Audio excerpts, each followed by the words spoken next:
Comienza el Catecismo de la Iglesia Católica, un programa dirigido por el Padre Luis Fernando de Prada.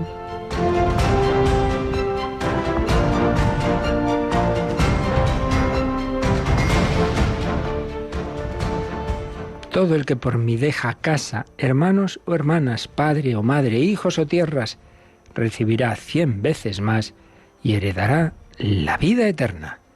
Alabados sean Jesús, María y José. Muy buenos días en este miércoles 11 de julio, festividad de San Benito Abad, primer patrono así nombrado de Europa. Luego Juan Pablo II añadió algunos más, pero San Benito, sin duda, uno de los factores clave de esta Europa hoy lamentablemente tan separada en conjunto de sus raíces cristianas, pero que solo tuvo ese sentido y toda esa unidad y toda esa cultura y toda esa civilización gracias a la herencia cristiana. Siempre se ha recordado esos tres grandes factores: la filosofía griega, el derecho romano y el alma que le vino del cristianismo, que es lo que le da unidad a pueblos tan distintos y va unificando. Y de hecho es curioso que los límites muchas veces de la civilización, de la romanización, pues también acabaron confluyendo con los de la evangelización. Y cuando ya se hunde el Imperio Romano, pues es precisamente a través de la Iglesia y muy particularmente a través de los monasterios como toda aquella cultura clásica se transmite, se salva. Y fueron los monasterios no solo lugares, por supuesto, ante todo y sobre todo de búsqueda de Dios, sino además de civilización. Y en ellos se cumplía esta palabra que acabamos de escuchar en el Evangelio de la misa de hoy: todo el que por mí deja casa, hermanos o hermanas, padre o madres, hijos o tierras. Tantos hombres, luego también mujeres que dejaron su vida, dejaron, empezando por San Benito, un porvenir que hubiera sido de gran éxito en el mundo, y sin embargo, pues buscando a Dios, pues generaron toda una vida común en esos monasterios que a su vez fueron, como digo, centros de civilización. Y así a lo tonto, a lo tanto, buscando a Dios y cumpliendo ese lema ora et labora, pues podemos decir que construyeron Europa. El Señor pues cumple siempre su palabra. Todo aquel que lo busca, todo aquel que deja lo que haya que dejar, recibirá la vida eterna, el cielo, pero también aquí 100 veces más, porque el Señor pues nos da verdaderas amistades, nos da paz interior, nos da la alegría del corazón, nos da tantos regalos, pues cuando le seguimos, cuando nos fiamos de él, el 100 por 1 y viceversa. Cuando buscamos nuestra vida al margen del Señor, nos acabamos haciendo daño a nosotros mismos personalmente y comunitariamente. Como una sociedad que se aleja de Dios, decía Chesterton, quitad lo sobrenatural y al final incluso encontraréis lo antinatural. Y así lo estamos viendo hoy día, una civilización que ya le falta lo más importante, que son los hijos, claro. Eso, la historia de las civilizaciones lo demuestra, que cuando un pueblo pues ya deja de tener natalidad, llegan otros con mucha más y acaban triunfando. Si Europa no vuelve al Señor, pues es una civilización que termina. El ocaso de Occidente, que ya se escribió hace mucho tiempo. Pues pedimos al Señor y a la Virgen María, por mediación de San Benito, que no sea así, que el Señor convierta nuestros corazones, que nos haga vivir este espíritu que ha construido Europa, este espíritu de los monjes. Felicitamos, por supuesto, a los monjes y monjas benedictinas y a toda la gran familia de San Benito, que de una manera o de otra pues ha llegado muy lejos. Por ejemplo, el propio Papa Emérito tomó su nombre por amor, por devoción a San Benito, y hay un discurso famoso, impresionante, que tuvo en Francia, que realmente vale la pena leer, donde explica cómo buscando a Dios en los monasterios, pues al final fueron también esa fuente de civilización, de cultura, de la verdadera historia de Europa. Buscar a Dios, buscar el cielo, buscar la vida eterna, nos da también el 100 por 1. Esta noche, como nos decían, acabaremos el día también un servidor aquí en El Hombre de Dios y precisamente hablando de ese cielo. El otro día muchas personas vieron una película en la televisión, El cielo es real, que recoge una historia ocurrida hace pocos años con un niño. Lo comentaremos esta noche en ese programa. Creo que es una historia muy interesante. Nos sigue acompañando esta semana, debe estar muerta de sueño ya. Yolanda, buenos días. Muy buenos días, padre. Está mañana, tarde, noche esta chica, madre Bueno, yo mía. me consuelo con el dicho de que madruga Dios le ayuda. Así Totalmente que de aquí acuerdo. estamos. Y en ese espíritu de los monjes, ¿verdad? Que madrugan, oran, laboran. Es verdad. Así hacemos aquí en Radio María, aquí por la mañana, por la noche, pero bueno, eso, el Señor nos da siempre el 100%. Pues vamos adelante en este día, en este programa del Catecismo y de nuevo pues también seguimos algún día más recogiendo retazos de lo que Dios hizo en otra alma, también italiana, también en una hija de la Iglesia, pero no de esos siglos medievales, sino del siglo XX, Chiara Lubich. Seguimos recogiendo algo de lo que Dios le fue sugiriendo, le fue inspirando a esa alma.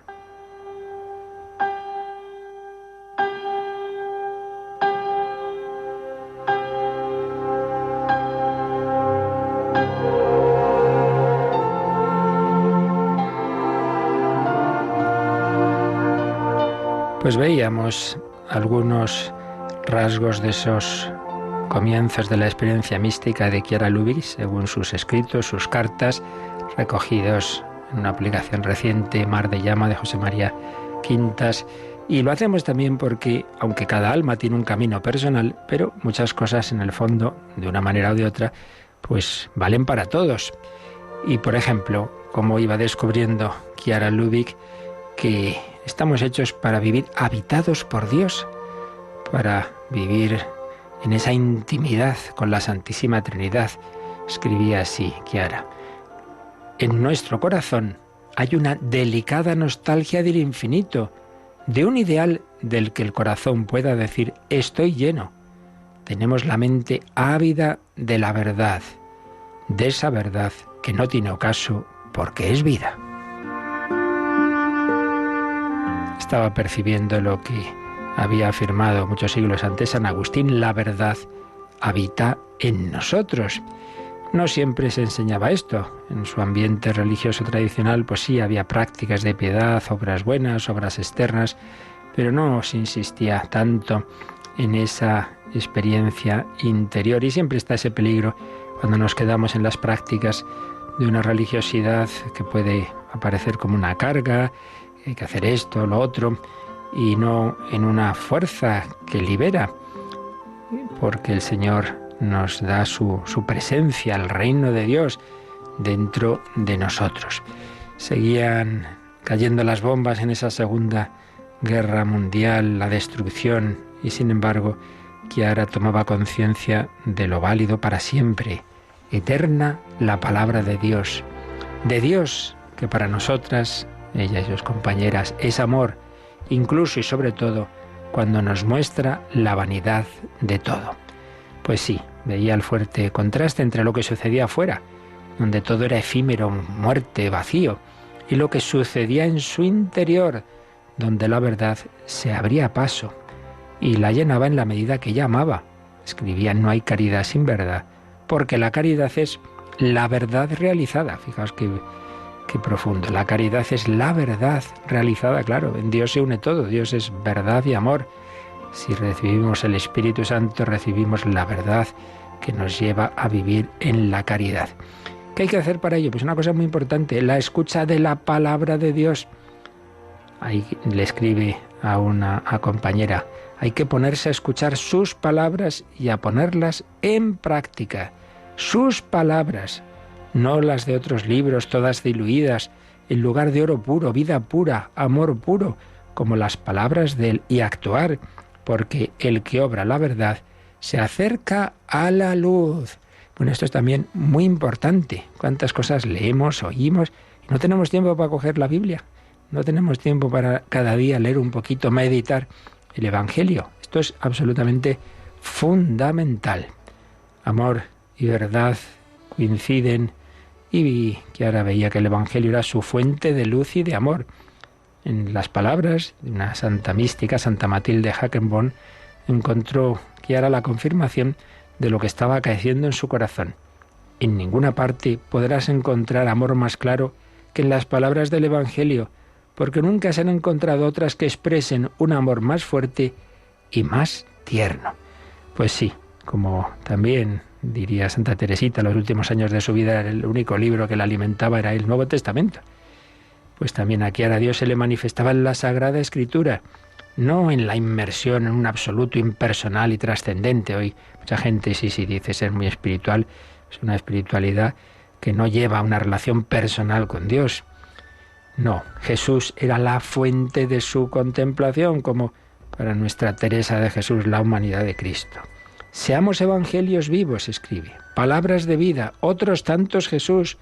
Solo así lo amaremos de verdad e imitaremos a María Santísima, a la Madre de la Luz, del Verbo, al Verbo vivo. Nosotros no tenemos otro libro al margen del Evangelio, no tenemos otra ciencia, otro arte.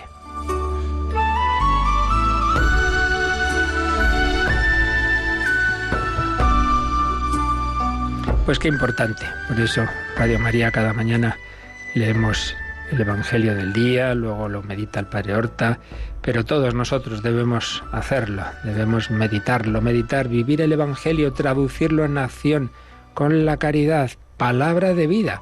Fue la feliz expresión que ella encontró aunando verdad y vida, palabra de vida, comprensión y práctica, luz y encarnación. Lámpara para nuestros pasos, luz en nuestros senderos, como dice un salmo. Chiara propugnaba, como San Francisco, una adhesión total al Nuevo Testamento, sin glosa, sin glosa. Ella y sus primeras compañeras iban comprendiendo el Evangelio en la medida en que lo vivían, en la medida en que vivían una palabra de la Escritura tras otra. Hemos comprendido que el mundo necesita una cura a base de Evangelio, porque solo la buena nueva puede devolverle la vida que le falta. Por eso nosotros vivimos la palabra de vida. Y mirad, a partir de 1947 empezó a encabezar sus cartas con una frase del Evangelio. Esa frase ella la proponía para que fuera vivida durante un periodo, la tenía en mente, se recurría a ella en la vida cotidiana. Esto es una idea muy bonita, pues podemos ir cogiendo una frase y durante unos días meditarla, durante el día, intentar llevarla a la vida ordinaria. Y así el Evangelio irá cambiando nuestra mentalidad, haciéndola más acorde al pensamiento de Cristo. Porque muchas veces nos pasa, sí, yo soy cristiano, yo rezo, yo voy a misa, sí, pero luego nuestra mentalidad es mundana. Metanoia, conversión, cambio de mente. ¿Y eso cómo? Bueno, pues vete meditando, asimilando cada vez más el Evangelio y el Señor cambiará tu mente. Tenían esas palabras, esas frases, las meditaban, una práctica que ya habían empezado a vivir ella y sus compañeras en los refugios durante los bombardeos en 1944. Incluso, en un momento dado, el obispo de Asís les mandaba una palabra tomada de la Sagrada Escritura y decía, la vivimos en el momento presente de nuestra vida, en el momento presente de nuestra vida. Vivir esa palabra de Dios que todos nosotros estamos llamados a encarnar. La encarnamos en nosotros hasta transformarnos en esa palabra vida. Cada palabra del Evangelio es igual a otra porque contiene toda la verdad, como un pedacito de hostia santa contiene a Jesús entero. Bastaría con una palabra para hacernos santos, para ser otro Jesús. A lo largo del tiempo vivimos muchas palabras de la Sagrada Escritura, de manera que éstas quedan como patrimonio imborrable de nuestra alma. Pues esto escribía en aquellos años, 40 y tantos, Chiara Lubich, pero cualquier persona, cualquiera de nosotros, estamos llamados a asimilar, a leer esa palabra. En otros tiempos, que muchísima gente era analfabeta, pues no era tan fácil, pero hoy, ¿qué nos impide tener ese Evangelio, ese Nuevo Testamento, esa Sagrada Escritura, y todos los días leer, aunque sean 5 minutitos, y meditarlo con el Señor? Y así, decía también ella, la podemos vivir todos, esta palabra, cualquiera que sea nuestra vocación, edad, sexo, condición, porque Jesús es luz para todo hombre que viene a este mundo. Con este sencillo método reevangelizamos nuestras almas y con ellas el mundo. Ese sencillo método de ir cogiendo frases y darle vueltas en el corazón, como hacía la Virgen María, que rumiaba esa palabra, que la meditaba en su corazón, nos dice en un par de ocasiones el Evangelio de San Lucas. Pues sí, palabra de Dios asimilada, palabra que por supuesto se ha hecho carne en la Eucaristía. No, ya no se quedaba solo en la palabra, como ocurre en el mundo evangélico, sino esa palabra ya era consciente de que es también el pan de la vida. Ahí está la vida. Quien la encuentra no muere. Póngase a vivirla, escribe, y encontrará en ella toda la perfección. Y de la misma manera que cada mañana se contenta con la hostia santa que recibe y no desea otra, esté satisfecha con esta palabra. Con esta palabra, en ella encontrará, como lo encontraba San Francisco, el maná escondido de 1000 fragancias. Pues sí, palabra escrita, palabra presente en la Eucaristía, es la palabra hecha carne en el seno de María, que todos nosotros estamos llamados a asimilar, a vivir en el día a día para llegar a la santidad, como tantas almas que el Señor ha ido forjando ahí en su palabra y en los sacramentos a lo largo de la historia de la Iglesia.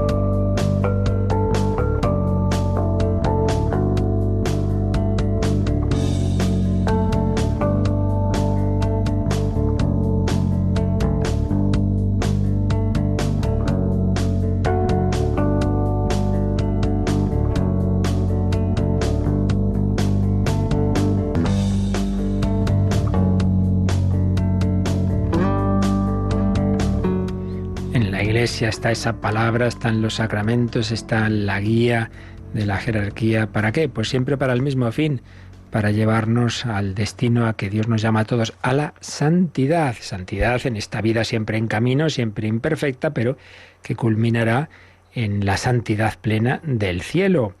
Y es lo que estamos viendo esa segunda nota de la Iglesia. La Iglesia es una, santa, católica y apostólica. Estamos con santa. Comenzábamos ayer a ver esta nota. La Iglesia es santa. Veíamos en el 823 que el fundamento es muy sencillo. Solo Dios es santo porque a fin de cuentas la santidad es el modo de ser de Dios, pero Dios se ha hecho hombre, la segunda persona en Jesucristo. Entonces esa humanidad que asume Jesucristo, ese cuerpo y alma que Dios ha creado y a que se ha unido hipostáticamente, esa segunda persona de la Trinidad, naturalmente le comunica su santidad. Entonces ya tenemos un hombre totalmente santo, puesto que su yo es el yo divino y esa alma está llena del Espíritu Santo. Dios santo, Jesucristo, el Hijo de Dios hecho hombre santo, pero ahora Jesucristo se desposa con la humanidad, con la Iglesia. Escribe San Pablo, pues como Cristo amó a su Iglesia, como su esposa se entregó por ella para santificarla. Entonces la llena del Espíritu Santo y se desposa con la Iglesia esposa de Cristo, y entonces la Iglesia es el pueblo santo de Dios. Y sus miembros son llamados santos en tanto en cuanto recibimos esa vida divina, en primer lugar a través del bautismo. Entonces, fundamento de que la Iglesia es santa, pues que es la esposa de Cristo a la que Cristo ha comunicado su propia vida divina. Y en el número 824 veíamos que la Iglesia unida a Cristo está santificada por Él, claro, y por Él y con Él se hace también santificadora. Recibe la vida de la gracia y la transmite, la comunica, es instrumento, es ese cuerpo de Cristo. Ahora Cristo, lo que Él hizo caminando sobre la tierra hace 20 siglos en Israel, hoy sigue caminando en el mundo entero a través de su cuerpo místico, que es la Iglesia, y transmitiendo, como hace un momento comentábamos, su palabra, su fuerza en los sacramentos, su presencia en la Eucaristía. Entonces todas las obras de la Iglesia pues van a ese fin, a la gloria de Dios, a dar culto a Dios y a la santificación de los hombres. ¿Por qué? Pues porque en la Iglesia ha dejado el Señor todos esos medios, esa plenitud total de los medios de salvación. Otras comunidades y personas sueltas pues pueden coger este medio, este otro. Pues mira, sí, a mí me gusta el Evangelio, lo leo, sí, pero en cambio usted no recibe la Eucaristía o no se confiesa, le faltan cosas que el Señor, medios que el Señor nos ha dejado. Los tenemos, esa plenitud total de medios de salvación. Dice el decreto de ecumenismo del Vaticano II, Unitatis Redintegratio 3, y lo cita aquí el Catecismo en el número 824. Por eso, ese número que ayer veíamos termina diciendo que es en ella, en la Iglesia, donde donde realmente podemos conseguir la santidad por la gracia de Dios. Uno no se hace divino por esfuerzo, ya puede usted dar golpes y puñetazos en la mesa, que eso no es cuestión de esfuerzo. Es gracia divina, sí, pero es verdad que hay que colaborar. ¿Cómo? Pues, ¿no? Pues abriéndose, pidiendo, con humildad, acercándonos a beber a las fuentes donde se nos comunica esa gracia de Dios, que una vez más repetimos, ¿no? Palabra de Dios, oración, sacramentos. Así pues, la Iglesia santificada y santificadora. Entonces, en sí misma, la Iglesia es santa, pero, sin embargo, pues vemos tantas veces el pecado en ella. Bueno, esto hemos hablado en otras ocasiones, lo hicimos a fondo en programas del Hombre de Dios, sobre todo el tema de la historia de la Iglesia, las leyendas negras, etcétera, y los hemos oído esos programas también en torno al catecismo, pero vamos a decir algo sobre ello. Para ello, Yolanda, antes de nada, vamos a leer el número siguiente, que nos corresponde hoy, el 825. La Iglesia, en efecto, ya en la tierra, se caracteriza por una verdadera santidad, aunque todavía imperfecta. En sus miembros, la santidad perfecta está todavía por alcanzar. Todos los cristianos, de cualquier estado o condición, están llamados cada uno por su propio camino a la perfección de la santidad, cuyo modelo es el mismo Padre.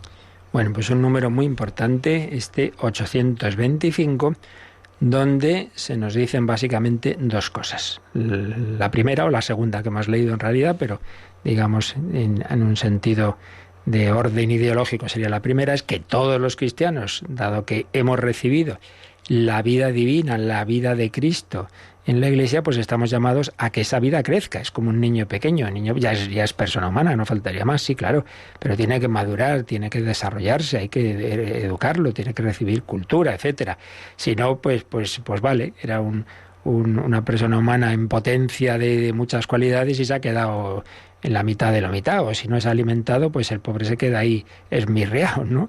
Bueno, pues también nosotros hemos recibido en el bautismo la vida divina, pero si eso no crece, si eso no se alimenta, pues se queda uno enano espiritualmente, ¿no? Entonces, bueno, primera idea, estamos llamados a la plenitud de la santidad, vocación universal a la santidad. Ya dijimos ayer que este tema de la santidad, por un lado, lo trata aquí el Catecismo en cuanto nos hace ver esta nota fundamental de la Iglesia es santa, pero luego, en cambio, está desarrollado en la tercera parte del Catecismo, a partir del número 2012, lo que es ya la aplicación a nuestra vida. Si somos hijos de la Iglesia, pues estamos llamados a ser santos, vocación universal a la santidad. Pero aquí ya se comenta, todos los cristianos, todos, de cualquier estado o condición, están llamados, cada uno por su propio camino, a la perfección de la santidad, cuyo modelo es el mismo Padre. Madre mía, sed perfectos como vuestro Padre Celestial es perfecto. Bueno, enseguida profundizaremos en esto. Pero antes, en el número 825,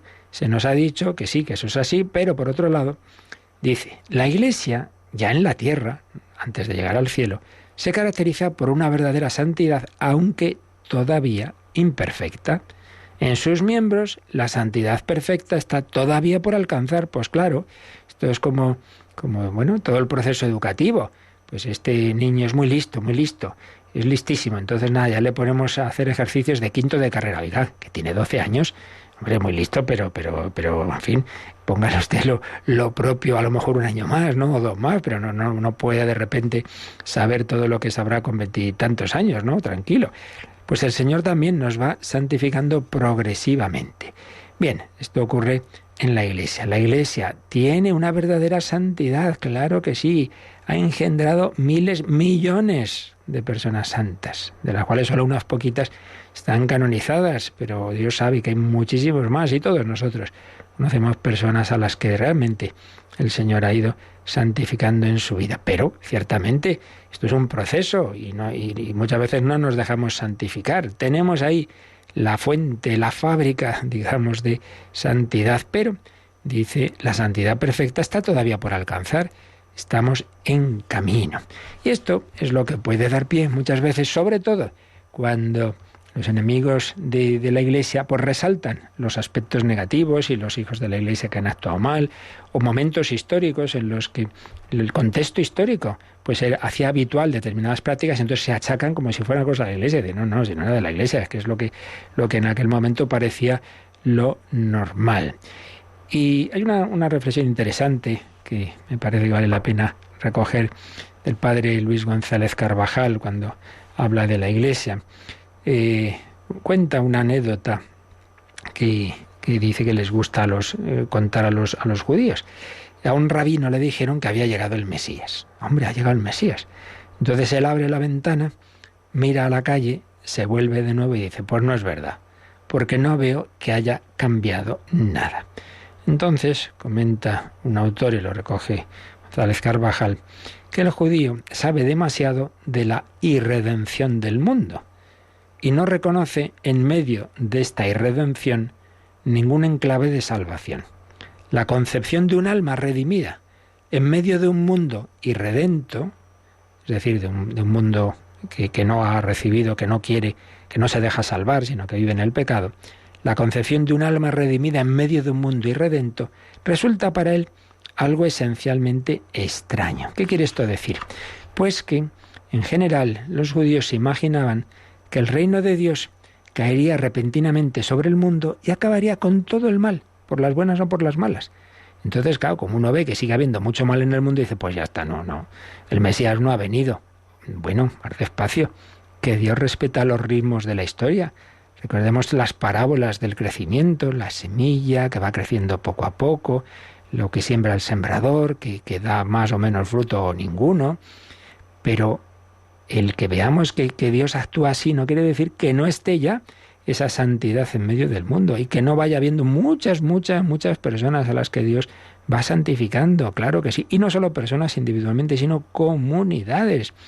Entonces, si vamos viendo con una visión mínimamente objetiva y no la de aquel que va a atacar siempre, a destacar solo lo negativo y a callar lo positivo, claro, es que así, tened en cuenta que hay dos maneras de calumniar, por así decir, a una persona, a una familia, una institución. Imaginemos una familia, ¿no?, para que lo podamos entender más claro.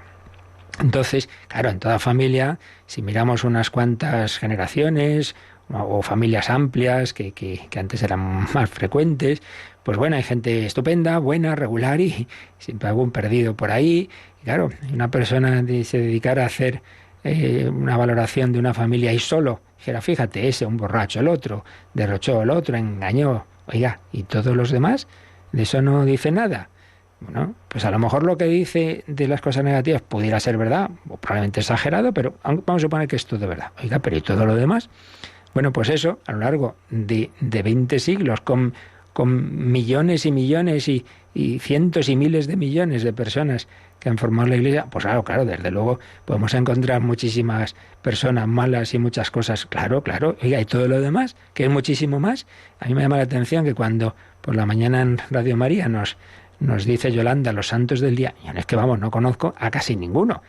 Y creo que nos pasa a todos la de santos que ha habido en la historia de la Iglesia que ni conocemos, pero es que además recientes y mártires y cosas que están pasando, gente que está dando la vida, pues no se cuenta. ¿Por qué? Pues muy sencillo, porque no hay que olvidarse de que estamos en guerra desde el principio de la historia, desde siempre, que Satanás existe, que es el príncipe de este mundo, que hay dos ciudades, que dice San Agustín, que hay dos banderas, que dice San Ignacio, y ya se sabe, siempre se ha dicho, la primera víctima de toda guerra es la verdad. Entonces, siempre el enemigo pues quiere tergiversar la verdad. Entonces, claro, se callan tantísimos gestos de heroísmo, de amor, de entrega, lo que está haciendo la Iglesia, lo que ha hecho y está haciendo. Y cambio solo se dicen, y muchas veces distorsionadas, cosas negativas. Claro, la imagen que resulta es distorsionada.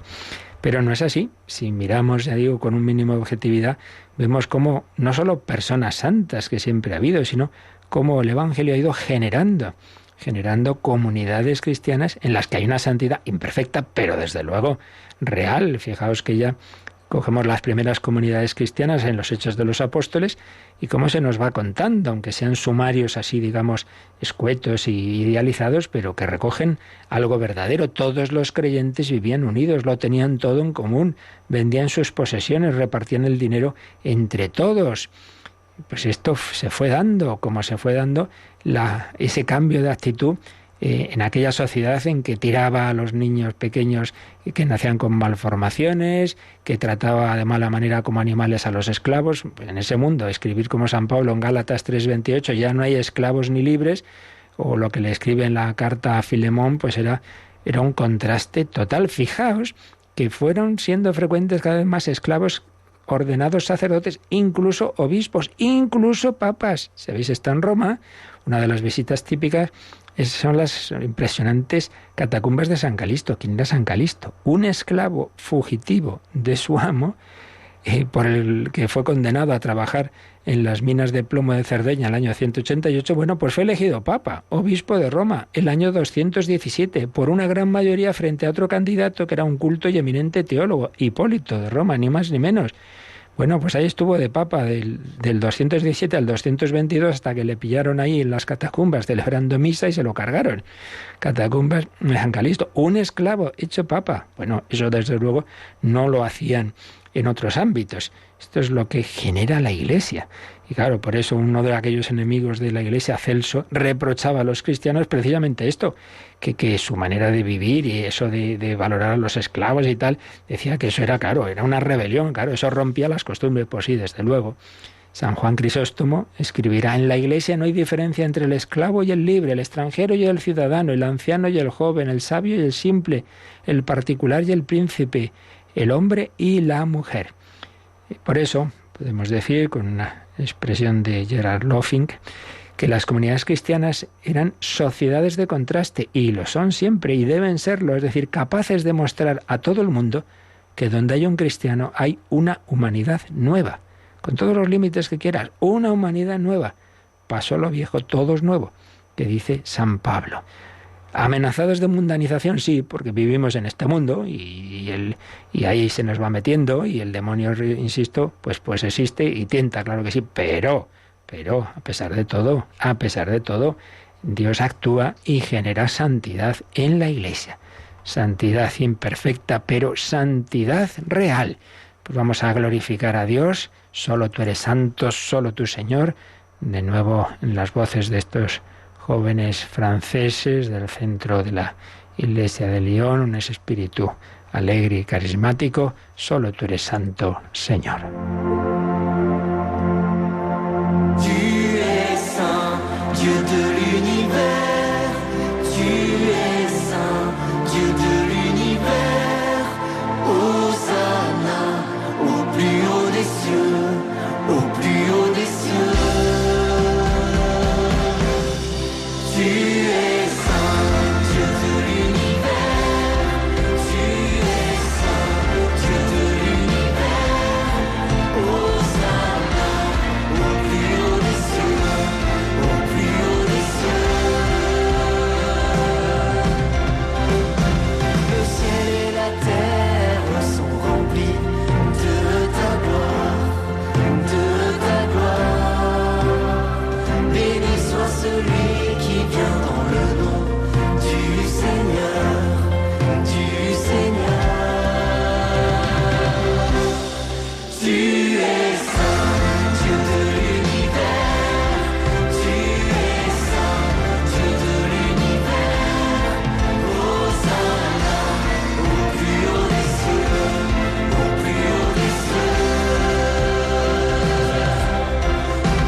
Conoce la doctrina católica. Escucha el catecismo de martes a jueves de 8 a 9 de la mañana y los sábados a la misma hora profundizamos en los temas tratados en el programa En torno al catecismo. El Señor es santo, su esposa la Iglesia es santa, una santidad progresiva y una santidad siempre tentada, ciertamente, siempre peligro de la mundanización, y tanto a nivel personal como a nivel comunitario. Y hay que hacer una observación interesante. González Carvajal, estamos diciendo que la Iglesia es la esposa de Cristo, los esposos hacen una sola carne, pero recuerda una cosa interesante que hemos olvidado quizá. La palabra esposa originariamente no es lo que hoy queremos decir ya la persona casada, sino viene del verbo spondere, que es prometer. Entonces era la prometida, la prometida. O sea, cuando dos jóvenes se piden, el hombre pide la mano de la chica, entonces son prometidos, se hacía ese anillo de promesa. Entonces, en ese sentido, los esponsales, ¿no? Pues esa promesa, ese compromiso. Y entonces lo aplica a este tema y dice, bueno, que la plenitud de la boda, del desposorio, pues será en el más allá, ¿no? Ahora mismo la Iglesia es prometida, desposada de Cristo, pero la plenitud de la consumación de esa boda será en el cielo. Y en ese sentido, pues sabemos que la Iglesia siempre tiene sus miembros, tenemos ese peligro, ¿no?, de la tentación de la infidelidad. Por eso escribe San Pablo: tengo celos de vosotros, los celos de Dios, pues quise desposaros con un solo marido, presentándoos a Cristo como una virgen intacta. Por eso, a la vez que decimos que la Iglesia es santa, pues también siempre se ha visto que en sus hijos pues está el pecado, y por eso hay una fórmula que originariamente viene de un teólogo calvinista, Boetius, pero que aceptamos todos igual: Ecclesia semper reformanda, es decir, la Iglesia siempre se debe reformar, porque aunque es santa en sí misma, en su esencia y en los medios de santificación que Dios ha dejado en ella,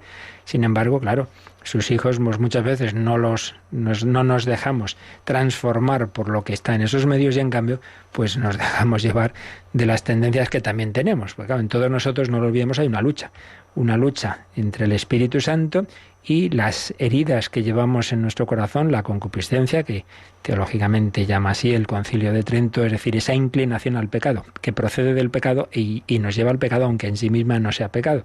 La tendencia al mal, la tendencia al egoísmo, a la soberbia, a la lujuria, y luego, bueno, pues las tentaciones que vienen de fuera, que en el mundo de hoy, con los medios de comunicación que se nos meten ahí hasta lo hondo del alma, pues son especialmente fuertes. Pensemos que, por ejemplo, en Internet, pues quizá el porcentaje más alto de cosas y de páginas que hay es pornografía y ese tipo de cosas. Pues ciertamente vivimos en un mundo rodeado de la tentación, del peligro, y en tantos otros ámbitos también. Pero tenemos esa lucha, tenemos esa parte que tira hacia el mal, y todos los hijos de la Iglesia la tenemos, y claro, pues eso puede dar lugar a dar malos ejemplos, y lo da, y escándalos, etcétera. Pero eso no quita que el Señor sigue dándonos los medios para la santidad, llamados todos a la santidad. Por eso el Catecismo nos pone aquí al margen el número 2013, que ya digo que esto ya es de otra parte y ya se verá en su momento, pero bueno, ya que nos lo pone aquí, vamos a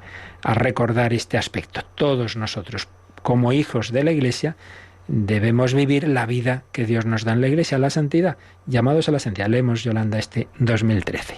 Todos los fieles cristianos, de cualquier estado o condición, son llamados a la plenitud de la vida cristiana y a la perfección de la caridad.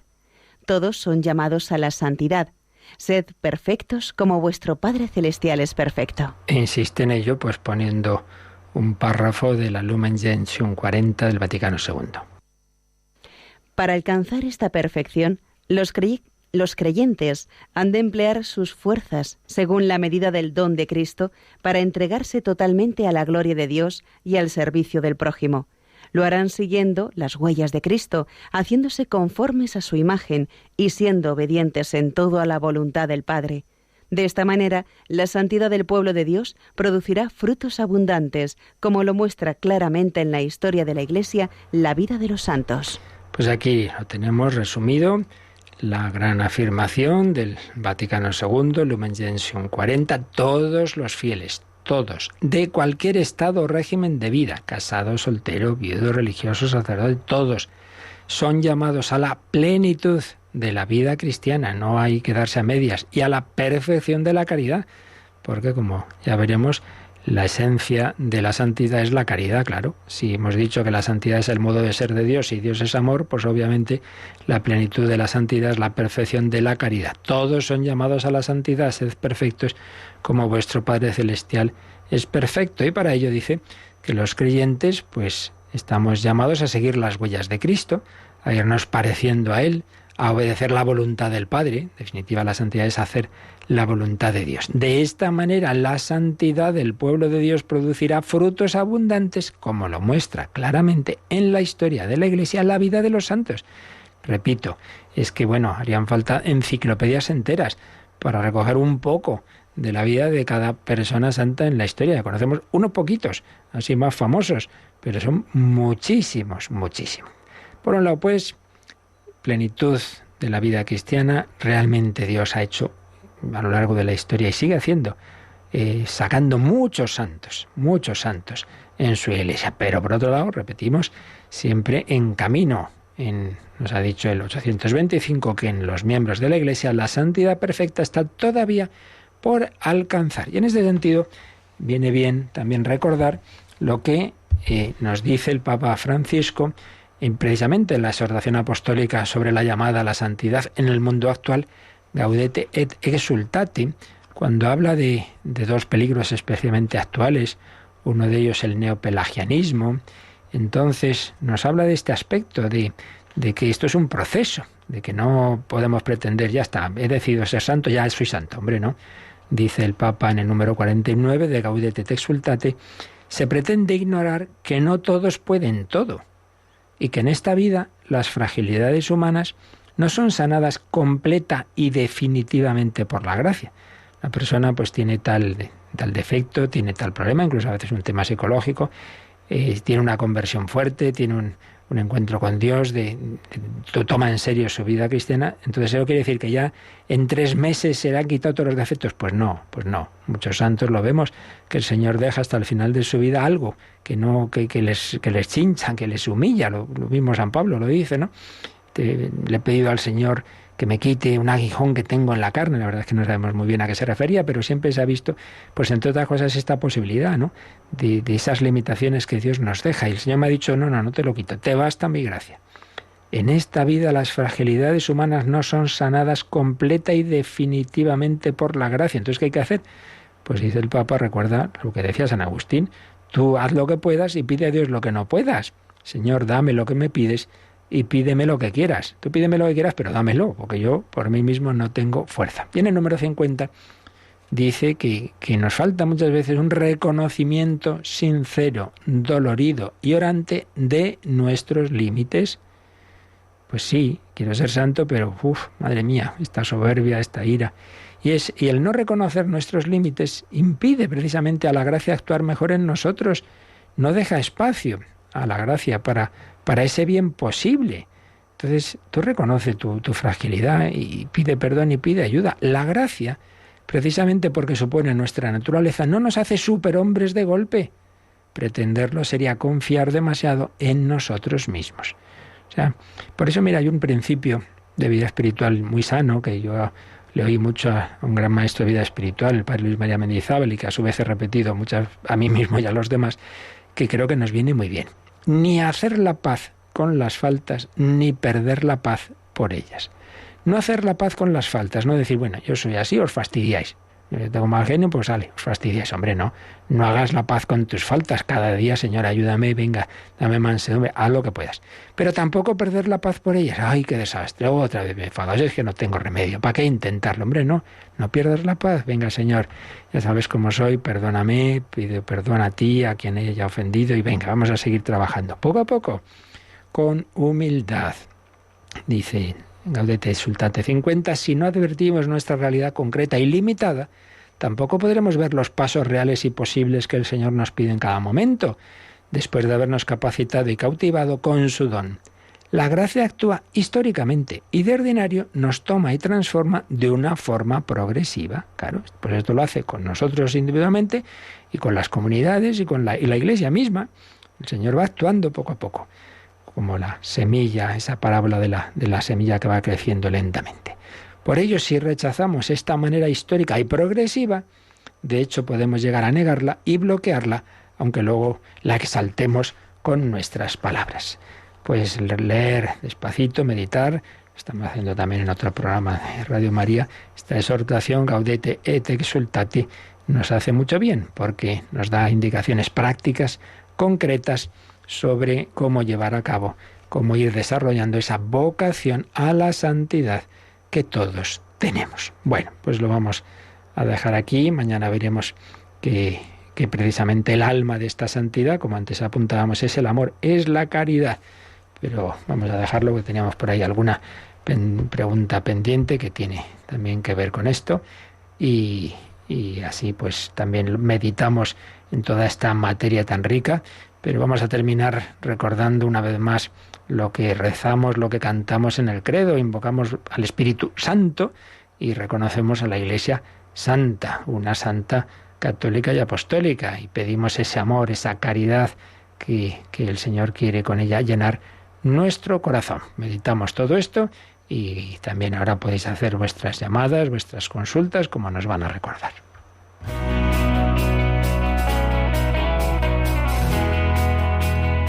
Participa en el programa con tus preguntas y dudas. Llama al 91005-9419.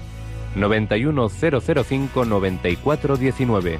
También puedes escribir un mail a catecismo@radiomaria.es. catecismo@radiomaria.es. Et in Spiritu Sanctum Dominum et vivificantem, qui et Pater Filioque procedit,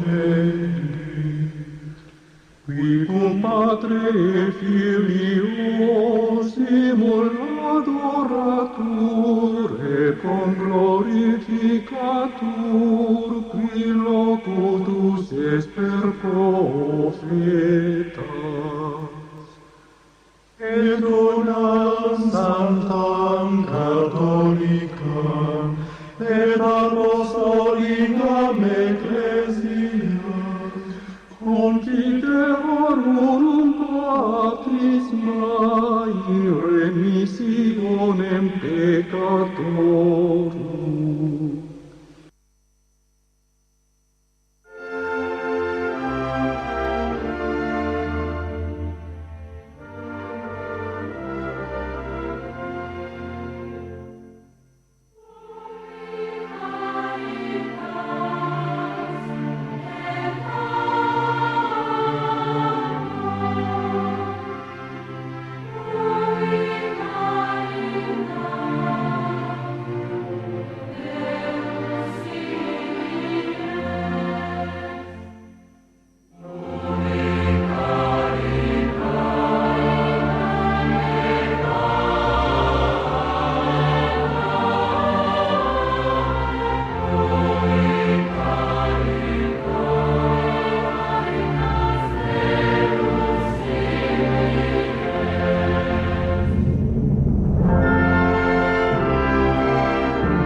Pues sí, tenía ya aquí un correo de Diana.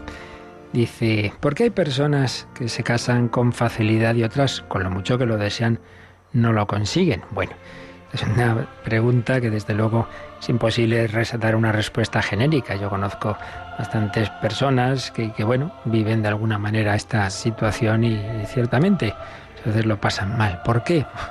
Repito, dar aquí una respuesta tendría uno que ser Dios, ¿verdad?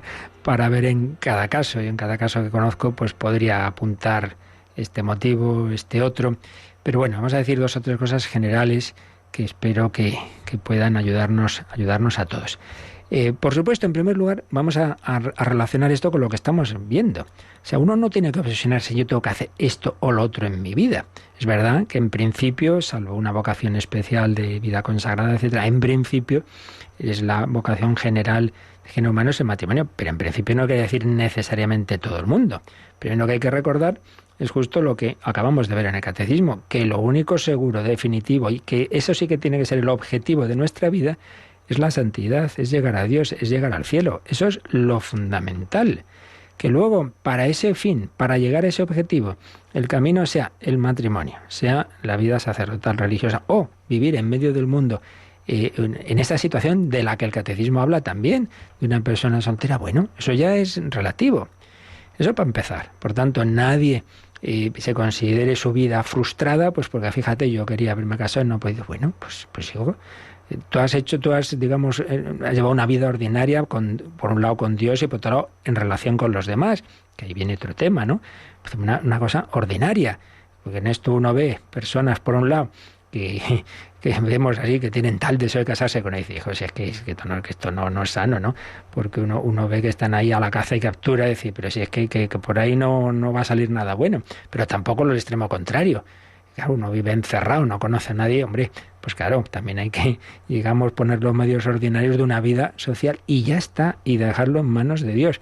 Ahora, aquí hay un tema de fondo, que ese es el que, ya digo, supera nuestra mente, y es cómo en la providencia divina está, por un lado, Dios nuestro Señor, por supuesto, que guía la historia, pero luego Él juega con las libertades de cada uno de nosotros. ¿Por qué existe el mal? ¿Dios lo quiere? Hombre, directamente no. Pero Dios lo permite porque nos ha hecho libres, porque Él lo que quiere es que le amemos, el amor implica la libertad. Ahora bien, aplicado esto a este caso, la cosa se complica. Porque claro, aquí hablamos no solo de la libertad de una persona, sino de otras. Entonces, a lo mejor, una persona que Dios había destinado para un matrimonio con otra, ella rechaza esa llamada, esa vocación. Y claro, si la rechaza, la persona que a lo mejor estaba destinada a ese matrimonio no quiere, igual que el que estaba destinado a ser sacerdote, hubiera ido a no sé qué pueblo, no ha seguido la vocación y ese pueblo se queda sin cura. Pues es verdad, eso es verdad también. Entonces, ¿unas personas sufrimos las consecuencias de otros o hacemos sufrir a otros? Pues sí, porque Dios nos ha creado libres y sociables. Entonces, unos dependemos de otros. Entonces, ¿qué puede ocurrir también? Que una persona que en principio, pues Dios hubiera querido para ella un matrimonio y eso no se puede realizar porque otra persona no ha hecho lo que tenía que hacer, pues sí puede ser. Bueno, entonces eso ya entra en todo lo que sería la cruz, de que el Señor permite muchas veces el sufrimiento y la limitación en esta vida, pero si lo permite, volvemos al punto 1, es porque a pesar de todo, de eso puede sacar un mayor bien. Entonces una persona que aunque en un plan inicial de Dios, el primer trayecto que nos da el GPS, por poner ese ejemplo, ¿no?, que le gusta a Monseñor Munilla, el primer trayecto hubiera sido a través del matrimonio, hijo, tú has hecho lo que tenías que hacer. Bueno, si la culpa ya no es tuya, es de otro, tranquilo, que Dios te da otro trayecto. Recalculando el recorrido, pues ya te santificarás y llegarás a tu felicidad y tu plenitud por otro camino. Aunque sea, pues eso, siempre a lo mejor quizá con una herida, con un echar de menos, pero luego es que no hay que comparar, es que esto es muy habitual, ¿no? La persona que no se ha casado echa de menos al casado. Y luego yo me acuerdo, cuando era jovencito, pues fui a Inglaterra 3 veranos, y recuerdo que en una de las familias que estuve, recién casados, con un niño pequeño, todo aparentemente muy bien, muy bonito, y de repente voy y le oigo a la mujer en un momento dado, a mí, que vamos, yo de que me conocía de nada, con 14 años y tal, "It's nice to be single", de repente, es bonito ser soltero. Digo, bueno, pues sí que estamos buenos, recién casados, parecía que todo iba bien, y esa en cambio le parecía mejor ser soltera. Bueno, si es que esto nos pasa mucho, vemos desde fuera a los demás, y nos parece, ay, esos son felices, yo no, y viceversa. Y el sacerdote a veces dice, ay, yo me tenía que haber casado, y el casado dice, yo por qué me haber metido en este lío. En fin, que lo importante es nosotros poner de nuestra parte, acercarnos al Señor y ya está, y confiar en la providencia, y Él sabe lo que más me conviene. Luego, pues ya digo, también, hombre, es bueno, por supuesto, no por este fin, sino en general, participar en actividades, va a ser posible, en el ámbito de la Iglesia, donde encontramos personas buenas que comparten el mismo ideal, y si Dios quiere que ahí surja un matrimonio, pues surgirá, y si no, no hay que obsesionarse, que no es lo esencial. Y bueno, también teníamos otro correo, algo tiene que ver con esto, de Agustín, muy interesante, de vez en cuando nos escribe, y dice que ocurre, y desde luego hoy día está ocurriendo mucho, que un matrimonio se puede romper porque una de las partes no vive o no quiere seguir, digamos, el camino cristiano del otro, pero el otro se mantiene fiel, aunque le hayan abandonado. Entonces, pues habla de cómo es una ocasión muy buena de reafirmarse en su vocación. Dice, es toda una cruz, sí, pero no quiere decir que de este fracaso personal no vaya Dios a sacar algo realmente grande. Perfectamente, claro que sí. De hecho, en estas situaciones se pueden vivir momentos cercanos al martirio cuando uno es rechazado precisamente por ser cristiano. Entonces estamos llamados, dice, a amar al cónyuge, aunque a veces se nos convierta en nuestro peor enemigo, amarlo como Cristo nos amó en la cruz. Son experiencias espirituales muy intensas, que quizá hoy día, dice, no están siendo suficientemente apreciadas. Pues puede ser, sin duda. Y que tenemos que ayudar especialmente pues a esas personas que lo están pasando mal, lo que decíamos antes. Unos han casado, todo muy bien, y luego al cabo del tiempo pues tienen esa herida grande de una traición, de un abandono, de un no cumplir aquella palabra que se dio, hasta que la muerte nos separe, bueno, pues ahí es el momento de reafirmarte. Incluso, fijaos, escribe Agustín, ¿no podría un cristiano en esta situación renovar él solo los votos matrimoniales? Hombre, él solo, pues yo diría que no, porque claro, tienen que ser los dos, pero en el sentido de que dice, no, yo sé que sigo estando casado, pues la otra persona quiere hacer por ahí lo que está mal, allá él, pero yo desde luego me mantengo fiel. Pues ciertamente camino de santidad, camino de santidad. Pues esto es lo importante, que todos, cada uno por los caminos de la providencia que juega y cuenta con nuestra libertad y con el mal uso de la misma, vaya que sí cuenta con ella, Jesucristo la sufrió en su propia carne, el mal uso de la libertad y la traición de Judas, etcétera, pero de ello sacó la victoria de la resurrección. La última palabra es siempre para el que siga a Cristo como en él, es la última palabra de la resurrección de la vida eterna, de ella del cielo, recordad. Hablaremos esta noche en El hombre de Dios, el cielo real, comentando esa experiencia, ese libro, esa película y otras muchas cosas. La bendición de Dios Todopoderoso, Padre, Hijo y Espíritu Santo, descienda sobre vosotros. Alabado sea Jesucristo.